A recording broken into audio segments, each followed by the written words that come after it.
Hello YouTube, welcome to the background information video on Aliens in the Mind. So Aliens in the Mind is a radio show. It was written in the 60s or the 70s. I'm pretty sure it was the 60s.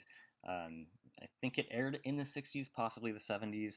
It's kind of hard to find that information at this point, but what we do know is that it was definitely in the 60s or 70s. Aliens in the Mind was written by Robert Holmes, who's notable for his extensive work on Doctor Who as a writer and an editor. Next up is Peter Cushing. Peter Cushing is notable because he also has ties to Doctor Who. He played Doctor Who and the Daleks and Daleks' Invasion of Earth. He was also Grand Moff Tarkin in Star Wars, Abraham Van Helsing in Dracula, and Victor Frankenstein in The Curse of Frankenstein. Last and not least, we have Vincent Price. Vincent Price was in all sorts of horror films in the 50s and 60s, the most iconic probably being The Fly and The Last Man on Earth. Last Man on Earth is the first adaptation of the book I Am Legend, which was written by Richard Matheson.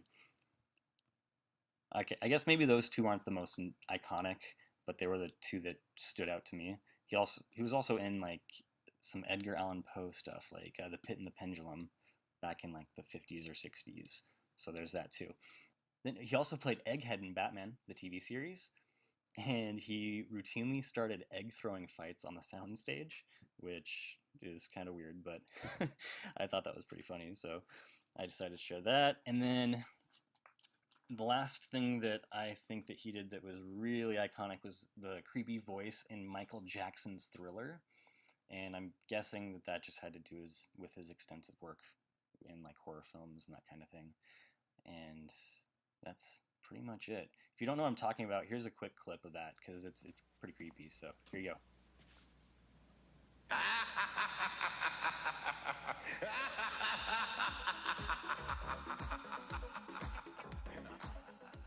That's all the information I have on Aliens in the Mind for now. Stay tuned for all 6 parts of the series. They will be uploaded here over the course of the next few days.